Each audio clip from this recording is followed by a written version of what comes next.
अस्सलाम वालेकुम। उम्मीद आप सब खैरियत से होंगे। जैसे कि आप जानते हैं कि हमने 10th क्लास या ग्रेड 10 की हमने इंग्लिश की सीरीज स्टार्ट की हुई है और इंग्लिश की जिसका टाइटल है लिटिल। आज हमारा चैप्टर यूनिट 7 स्टार्ट हो रहा है जिसका टाइटल है little bye little one works for. थोड़ा थोड़ा करके इंसान दूर तक जाता है। ठीक है। पैराग्राफ नंबर 1 है जिससे हम स्टार्ट करेंगे। क्वेश्चन भी कवर करेंगे लेकिन उससे पहले हम मीनिंग्स को देखते हैं ताकि हम अच्छे से ट्रांसलेट कर पाएँ। ठीक है। ये वर्ड्स सेम है। इन वर्ड्स की अंग्रेजी में मुताबिक अल्फाज सेम है, इन वर्ड्स की उर्दू में मतलब नहीं है। ठीक है। एन का मतलब है नाउन, एटीजे का मतलब है एडजेक्टिव, और बी का मतलब है वर्ब, पीएचवी का मतलब है फ्रेजल वर्ब, एडीबी नहीं दीवार नहीं तो उसका मतलब होता है एडवर्ब। ठीक है जी। तो स्टार्ट कर लेते हैं। कपल। अच्छा मैं आपको बता दूं कि हमने टाइम स्टैम्प सेट कर दिए हैं वीडियो की डिस्क्रिप्शन में, कमेंट सेक्शन में, वीडियो के बॉटम में भी शो हो रहे होंगे, आप एक क्लिक करके वहाँ जा सकते हैं। कपल, पेयर, टीम, टू, योग, जोड़ा, दो, ये मियाँ बीवी के लिए भी इस्तेमाल होता है। Long, lengthy, extended, prolong. अच्छा, प्रोनाउंस करते वक्त अमेरिकन एक्सेंट में ओ की जगह आ जाएगा डबल ए, प्रोलॉन्ग्ड। ठीक है। अच्छा जी। लंबा, तवील, बम्पी, अनइवन, रफ, रॉकी, नामवार, ऊंचा नीचा। राइड, जर्नी, ट्रिप, ड्राइव, सवारी, सफर। एक्सपीरियंसेस, एक्सपोजर्स, इंसिडेंट्स, इवेंट्स, तजर्बात। डिफरेंट, वेरियस, डिस्टिंक्ट, डिसिमिलर, मुख्तलिफ। Teenage, adolescent. ठीक है, इसको आपने पढ़ना है एडोलेसेंट, एडोलेसेंट। यूथफुल, जुवेनाइल, इसको पढ़ना है जुवेनाइल, जुवेनाइल। नौमरी। अच्छा, ये टीनेज जो होती है कौन सी होती है? 13 से लेके 19 साल की उम्र को हम टीनेज बोलते होते हैं। ठीक है। सर्कमस्टेंसेस, अमेरिकन एक्सेंट में ये स्टेंसेस पढ़ेंगे जबकि ब्रिटिश एक्सेंट में स्टांसेस होता है, लेकिन हम लोग अमेरिकन एक्सेंट में क्या बोलेंगे? Circumstances. Situations, situations, conditions, positions, हालात। Deal with, handle, manage, tackle, निमटना। पर्सनल, प्राइवेट, इंडिविजुअल, ऑन, जाती, निजी। अच्छा, कुछ मीनिंग यहाँ पे ऐसे होंगे जो हमने एग्जैक्ट यहाँ पे वैसे मीनिंग ऊपर यूज नहीं किए, लेकिन मीनिंग याद करने के लिए आपने यही याद करना है क्योंकि ऊपर हमने सिनोनिम्स इस्तेमाल किए हैं बाज़ दफ़ा, जैसे डील विद का हमने ऊपर निपटना इस्तेमाल नहीं किया। हम देखेंगे ऊपर हमने क्या इस्तेमाल किया। ठीक है। पर्सनल, प्राइवेट, इंडिविजुअल, ऑन, जाती, निजी।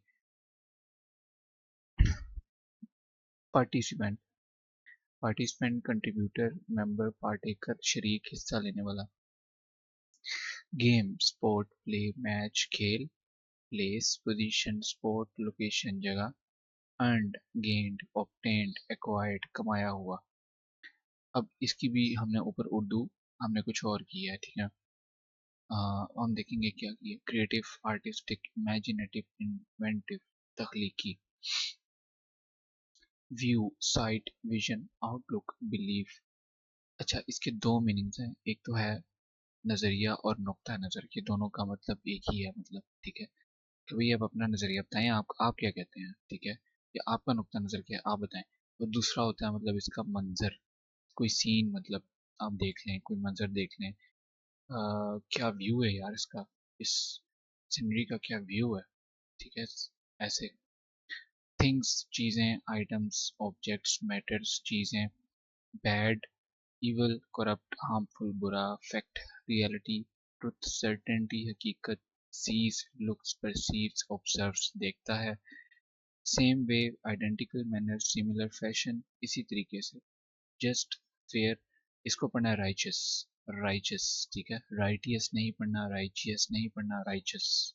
Simple, righteous. इम्पार इम्पार्शियल, मुनसिफाना, आदिलाना। ये दोनों भी एक ही मतलब है और दूसरा इसका मीनिंग है महज, यानी कि सिर्फ। मैं कहता हूँ सिर्फ ये काम कर लो यार, जस्ट। ठीक है। जस्ट डू दिस थिंग, सिर्फ ये काम कर लो। ठीक है। आदिलाना, मुनसिफाना, दोनों का मतलब यही है, मुनसिफों के फैसला करना। ठीक है। आदिलाना, आदिल से आदिलाना। ठीक हो गया। अच्छा जी, सारा कुछ हो गया। अच्छा, इसको, अब आपको मजे की बात बताऊँ, अमेरिकन एक्सेंट में इसको आर को पढ़ना है जबकि ब्रिटिश एक्सेंट में आर को नहीं पढ़ना। इसी वजह से मैं मेरी तरजीह होती है, प्रेफर करता हूँ अमेरिकन एक्सेंट को, क्योंकि इसमें लफ्ज़ों को बोला जाता है ज़्यादातर। तो इसको क्या बोलेंगे, इम्पार्शल। ठीक है, आप शीयल भी नहीं पढ़ना, आपने शीयल भी गलत है, आपने पढ़ना इम्पार्शल। ठीक है, इम्पार्शल, इम्पार्शल। ट्रांसलेशन करते हैं। The last couple of years have been a long bumpy ride for me. Last यानी कि आखिरी, या लास्ट का मतलब आखिरी होता है वैसे, लेकिन पिछले या गुज़श्ता, गुजरे हुए यानी कि, ठीक है, यहाँ पे जो है मतलब लास्ट कपल ऑफ ईयर्स, पिछले गुजरे हुए 2 साल, have been a long bumpy ride for me. एक तवील कठिन, यहाँ पे एक लफ्ज आप इस्तेमाल करेंगे, देखें कठिन का लफ्ज इस्तेमाल हुआ, मुश्किल, कठिन का मतलब होता है मुश्किल, तवील, मुश्किल, मुसाफत। राइड का हम नीचे पढ़ के आए हैं सफ़र, यहाँ पे हमने क्या यूज़ किया, मुसाफत। ठीक है, और यहाँ पे हमने क्या यूज़ किया, गुज़श्ता 2 साल। ठीक है, लास्ट मतलब गुजरे हुए, गुज़श्ता 2 साल मेरे लिए, फॉर मी मेरे लिए, तवील कठिन, मुसाफत की तरह हैं, की तरह रहे हैं। ठीक है, हैव बीन की तरह रहे हैं, एज दे की तरह रहे हैं, सॉरी, हैव बीन का मतलब की तरह रहे हैं, as they have for every one of my age. Age का मतलब जैसे, जैसा कि वो मेरी, जैसे कि वो मेरी उम्र के, माई एज मेरी उम्र के हर फर्द के लिए होते हैं।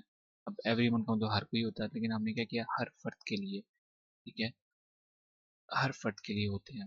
ठीक है, अच्छा, the experiences might be different, तजर्बात मुख्तलिफ हो सकते हैं, माइट का मतलब हो सकते हैं, but every one has gone through many of them in H circumstances as I have done। लेकिन हर कोई, एवरी वन, हर कोई, ठीक, लेकिन हर कोई उन्हीं नो उम्री के हालात से गुजरा है, उन्हीं सेम यानी कि उन्हीं नो उम्री के हालात से गुजरा है, गॉन थ्रू गुजरा है, एज आई हैव डन जिस तरह मैं गुजरा हूँ, गुजर चुका हूँ। ठीक है, एज आई हैव डन जिस तरह मैं गुजर चुका हूँ। अब पास्ट तो यहाँ लिखा नहीं हुआ, गॉन में नहीं लिखा हुआ, तो डन का मतलब हमने क्या यहाँ पे लिखा, जुमले की मुनासबत से गुजर चुका हूँ। ठीक है, all of them have dealt with them in their own way।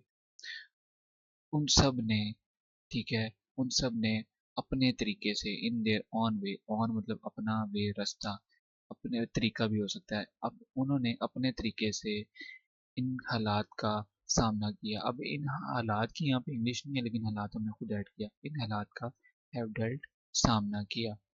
ठीक है, अब नीचे हम क्या पढ़ के आए थे, निमटना। तो मेन सिनोनिम्स हम लगा सकते हैं जुमले को खूबसूरत बनाने के लिए। As a personal participant in this game we call life. इस खेल में जिसे हम जिंदगी कहते हैं, वी कॉल कहते हैं लाइफ, जिंदगी जिसे हम जिंदगी कहते हैं, बतौर ज़ाती शरीक। यहाँ पे क्या लिखा है, एक ज़ाती शरीक कार के तौर पर। ठीक है, आप ये भी लिख सकते हैं बतौर एक, बतौर ज़ाती शरीक, या आप लिखते हैं एक ज़ाती, एक पर्सनल ज़ाती पार्टिसिपेंट शरीक एज के तौर पर। ठीक है, आई वुड से मैं कहूँगा, आई वर्कड हार्ड मैंने सख्त मेहनत की, फॉर द फर्स्ट प्लेस सफ़े अव्वल के लिए। ठीक है, एंड अर्नड इट और इसे हासिल किया। ठीक हो गया, यहाँ पे क्या लिखा है कि मैंने सफ़े अव्वल के लिए सख्त मेहनत की और उसे हासिल किया। This is just my creative view of things. ये महज, जस्ट का मतलब महज, ये महज चीज़ों के बारे में, ऑफ थिंग्स चीज़ों के बारे में, चीज़ों के बारे में तख्लीकी नुक्ता नज़र है। ठीक है, चीज़ों के बारे में मेरा ये एक महज तख्लीकी नुक्ता नज़र है। ठीक है, ऑफ थिंग्स चीज़ों के बारे में, जस्ट महज यानी कि सिर्फ, माई क्रिएटिव व्यू मेरा तख्लीकी नज़र, मेरा एक तख्लीकी नज़रिया या नुक्ता नज़र। ठीक है, तख्लीकी नुक्ता नज़र या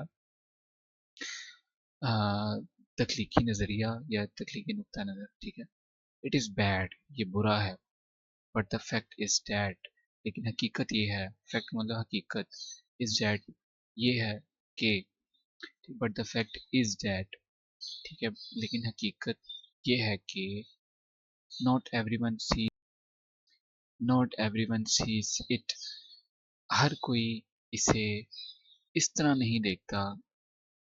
not everyone sees it in the same way, हर कोई इसे इस तरह, इनके इन द सेम वे, इस तरह से नॉट नहीं सीज देखता, एज आई डू, जिस तरह से मैं देखता हूँ।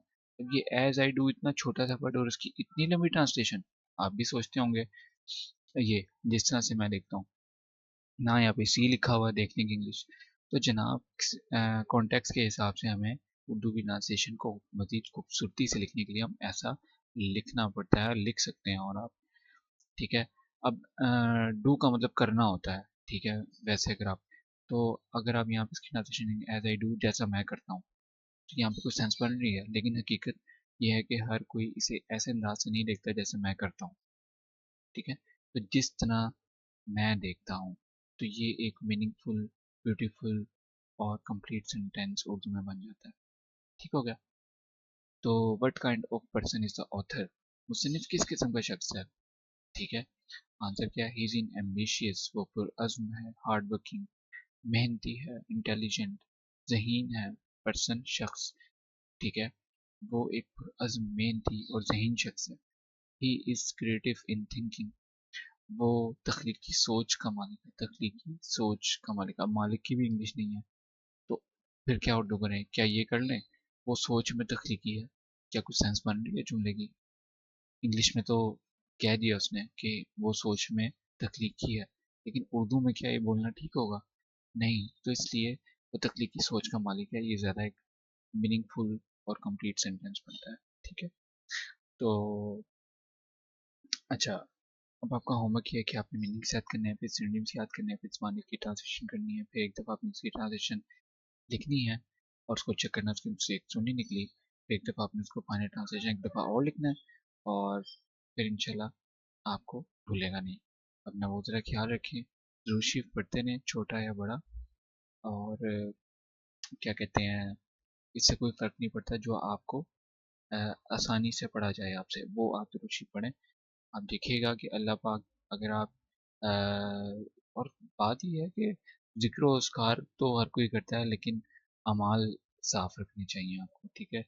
अमाल साफ रखने से मुराद है कि आपकी ज़ात से किसी को तकलीफ नहीं होनी चाहिए, ठीक है। और ये मैं नहीं कहता, ये हमारे नबी करीम सल्लल्लाहु अलैहि वसल्लम ही फरमाते हैं, ठीक है ना। उनकी हदीस पाक में है, जिसका मफहूम मैंने आपको बताया कि ठीक है, कि एक मुसलमान से दूसरे मुसलमान को तकलीफ ना हो, इस ये हदीस का मफहूम मैंने आपको बताया, ठीक है। अपना बहुत ज़्यादा ख्याल रखें, बहुत शुक्रिया, और अपने वालिदैन का ख्याल रखें, बहन भाइयों की इज्जत करें और उनसे मोहब्बत करें, उनके काम आए, लोगों के काम आए। ओके, अल्लाह हाफिज़।